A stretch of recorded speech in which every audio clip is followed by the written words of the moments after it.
আপনি কি কখনো নিজেকে ভিড়ের মধ্যে একা অনুভব করেছেন? অথবা এমন হয় যে সবাই যখন আড্ডায় মেতে আছে, আপনি তখন জানালার পাশে বসে নিরিবিলি নিজের চিন্তায় ডুবে থাকতে বেশি পছন্দ করছেন? সমাজ হয়তো আপনাকে দেখে ভাবছে আপনি একাকিত্বে ভুগছেন বা আপনার কোনো বন্ধু নেই। কিন্তু মনোবিজ্ঞান বা সাইকোলজি বলছে একদম ভিন্ন কথা।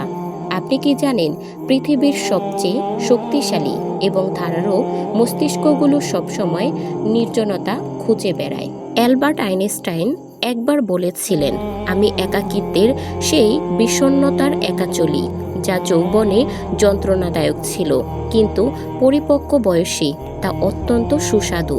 আজকের এই ভিডিওতে আমরা গভীরে গিয়ে দেখব কেন বুদ্ধিমান মানুষেরা সাধারণ আড্ডা থেকে নিজেকে গুটিয়ে নেয়, কেন তারা একা থাকতে এত ভালোবাসে, আর এই একাকিত্বকেই কিভাবে তাদের সাধারণ থেকে অসাধারণ করে তোলে। ভিডিওটি শেষ পর্যন্ত দেখুন, কারণ আজ আপনি নিজের স্বপ্নকে এমন কিছু জানতে চাইছেন যা আপনার জীবন দেখার দৃষ্টিভঙ্গি বদলে দিবে। আমাদের এই আধুনিক সমাজ এমনভাবে তৈরি যেখানে বেশিরভাগ বা বেশি কথা বলাকে সফলতার মাপকাঠি ধরা হয়। যারা বেশি কথা বলে তাদের অনেক বন্ধু আছে, তাদের আমরা স্মার্ট বলি। আর যারা একটু চুপচাপ থাকে তাদের আমরা মনে করি তারা ভীতু বা অসামাজিক। কিন্তু গবেষণায় দেখা গেছে যাদের আইকিউ অনেক বেশি তারা সামাজিক মেলামেশায় খুব একটা আনন্দ পায় না, বরং তারা যখন মানুষের ভিড়ে থাকে তখন তাদের প্রোডাক্টিভিটি বা কাজের দক্ষতা কমে যায়। কারণ একজন সাধারণ মানুষের কাছে যেটা বিনোদন, একজন উচ্চ বুদ্ধিমান মানুষের কাছে সেটা কেবলই সময় নষ্ট। তারা সাধারণ গসিপ বা কারো জীবনে কি হচ্ছে এসব নিয়ে কথা বলতে আগ্রহী নয়। তাদের মস্তিষ্ক সবসময় বড় কিছু নিয়ে চিন্তা করতে চায়, মহাবিশ্বের রহস্য নিয়ে ভাবতে চায় বা নিজের কোনো লক্ষ্য পূরণ করতে চায়। আর এই গভীর চিন্তার জন্য নির্জনতার কোনো বিকল্প নেই। প্রথম কারণটি হলো বুদ্ধিমান মানুষেরা স্মল টক ঘৃণা করে। আবহাওয়া কেমন আসুক, আত্মীয়দের বিয়েতে কি হলো বা কোন সেলিব্রিটি কি ড্রেস পরলো, এই বিষয়গুলো তাদের মস্তিষ্কে কোনো উদ্দীপনা তৈরি করে না। তারা কথা বলতে চায় আইডিয়া নিয়ে, জীবন নিয়ে, দর্শন নিয়ে কিংবা বিসর্জনের কোনো জটিল সমাধান নিয়ে। যখন তারা দেখে চারপাশের মানুষজন কেবল তুচ্ছ বিষয় নিয়ে পড়ে আছে, তখন তারা সেখান থেকে নিজেকে সরিয়ে নেওয়াটাই বুদ্ধিমানের কাজ মনে করে। তারা মনে করে ভুল মানুষের সাথে সময় কাটানোর চেয়ে নিজের সাথে সময় কাটানো অনেক বেশি ফলপ্রসূ।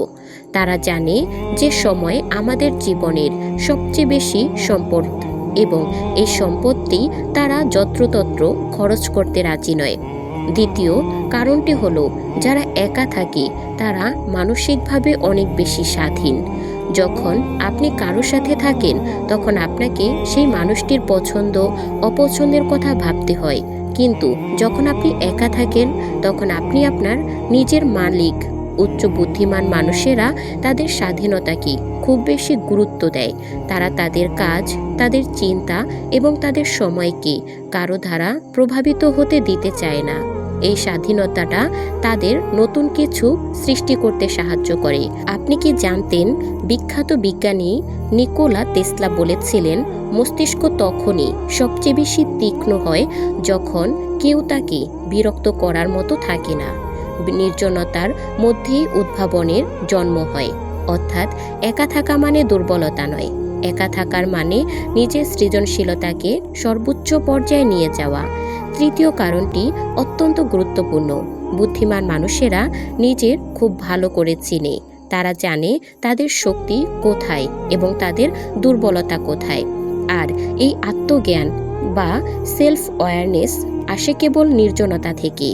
যখন আপনি প্রতিদিনের কোলাহল থেকে নিজেকে সরিয়ে নেন তখন আপনি নিজের মনের কথা শুনতে পান। আপনি বুঝতে পারেন আপনার জীবনের উদ্দেশ্য কী। সাধারণ মানুষ যেখানে বাইরের পৃথিবীর গোলাম নিজেদের হারিয়ে জেলে, সেখানে বুদ্ধিমান মানুষেরা একাকিত্বকে ব্যবহার করে নিজেদের আয়না হিসেবে। তাদের নিজেদের ভুলগুলো বিশ্লেষণ করে এবং নিজেকে প্রতিনিয়ত উন্নত করার চেষ্টা করে। এই কারণেই তারা অন্যদের চেয়ে অনেক বেশি পরিণত এবং ধীরস্থির হয়। তারা হুট করে কোনো সিদ্ধান্ত নেয় না, বরং একা বসে ঠান্ডা মাথায় সবকিছুর বিচার করে। চতুর্থ কারণটি হলো বুদ্ধিমান মানুষেরা অসামাজিক নয়, তারা আসলে সিলেক্টিভিটি। এর মানে হলো তারা সবার সাথে মিশে না, কিন্তু যাদের সাথে মিশে তাদের সাথে খুব গভীর সম্পর্ক বজায় রাখে। তারা কোয়ালিটির ওপর বিশ্বাস করে, কোয়ান্টিটির ওপর না। আপনার হয়তো ফেসবুকে 5,000 বন্ধু থাকতে পারে, কিন্তু বিপদের সময় কতজন পাশে দাঁড়াবে? বুদ্ধিমান মানুষেরা জানে যে 100 জন আজে বাজে বন্ধুর চেয়ে একজন সঠিক বন্ধু থাকা অনেক বেশি দামি।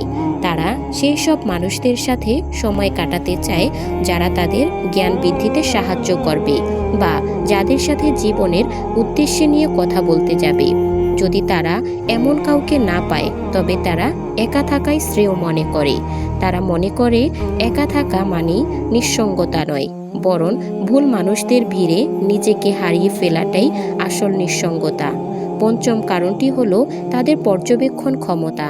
যখন আপনি সারাক্ষণ কথা বলেন, তখন আপনি পৃথিবীকে দেখার সুযোগ হারান, কিন্তু যখন আপনি চুপ থাকেন এবং একা থাকেন, তখন আপনি চারপাশের ছোট ছোট বিষয়গুলো খেয়াল করতে পারেন। বুদ্ধিমান মানুষেরা একা থেকে মানুষের আচরণ লক্ষ্য করে, প্রকৃতির নিয়মগুলো বোঝে এবং জটিল সমস্যার সহজ সমাধান খুঁজে বের করে। তারা কথা বলার চেয়ে শুনতে বেশি পছন্দ করে। এই পর্যবেক্ষণ ক্ষমতায় তাদের অন্যদের চেয়ে এক কদম এগিয়ে রাখে।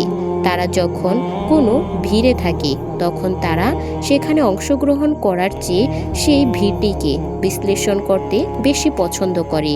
আর এই ক্ষমতার কারণেই তারা দূরদর্শী হয় এবং ভবিষ্যতের চ্যালেঞ্জগুলো আগে ভাগেই বুঝতে পারে। বন্ধুরা, আপনি যদি একা থাকতে পছন্দ করেন, তবে নিজেকে অদ্ভুত বা দুর্বল মনে করবেন না। সমাজ আপনাকে অনেক কিছু বলতে পারে, কিন্তু মনে রাখবেন, সবচেয়ে বড় যুদ্ধগুলো একাই লড়তে হয়। একা থাকা মানে আপনি হেরে গেছেন তা নয়, বরং একা থাকা মানে আপনি নিজেকে জেতানোর জন্য প্রস্তুতি নিচ্ছেন। আমরা যখন মায়ের গর্ভে ছিলাম, তখন আমরা একাই ছিলাম। যখন আমরা পৃথিবী ছেড়ে চলে যাব, তখনও আমাদের একাই যেতে হবে। তবে কেন এই মাঝখানের সময়টুকুতে আমরা একা থাকতে এত ভয় পাই? যারা একা থাকতে ভয় পায়, তারা আসলে নিজেদের ভয় পায়। তারা নিজের চিন্তা থেকে পালাতে চায়। কিন্তু একজন বুদ্ধিমান মানুষ নিজের চিন্তাকে আপন করে নেন। সে নিজের মনের গহীনে ডুবে নেন এবং সেখান থেকে সফলতার মুক্ত তুলে নেন। তাই আজ থেকে একাকিত্বকে ভয় নয়, বরং একাকিত্বকে আলিঙ্গন করতে শিখুন। সর্বশেষে একটি কথাই বলবো, ভিড় আপনাকে পরিচিতি দিতে পারে, কিন্তু নির্জনতা আপনাকে আপনার আসল সত্তার সাথে পরিচয় করিয়ে দেয়। একাকিত্ব হলো সেই উর্বর জমি, যেখানে মহৎ কোনো আইডিয়ার জন্ম নেয়। তাই দিনের অন্তত 30 মিনিট সময় নিজের জন্য রাখুন, যেখানে কেউ আপনাকে বিরক্ত করবে না। নিজের কথা শুনুন, নিজের স্বপ্নগুলো নিয়ে ভাবুন। আপনি যখন নিজের সাথে বন্ধুত্ব করতে শিখবেন, তখন আপনি আর কখনো একা অনুভব করবেন না। আজকের ভিডিওটি আপনার কেমন লাগলো এবং আপনি কি একা থাকতে পছন্দ করেন? কমেন্টে আমাদের অবশ্যই জানাবেন। আপনার একটি কমেন্ট আমাদের পরবর্তী ভিডিও বানাতে উৎসাহ দেয়। তো বন্ধুরা, দেখা হচ্ছে পরবর্তী কোনো ভিডিওতে। সেই পর্যন্ত ভালো থাকবেন, সুস্থ থাকবেন। আল্লাহ হাফেজ।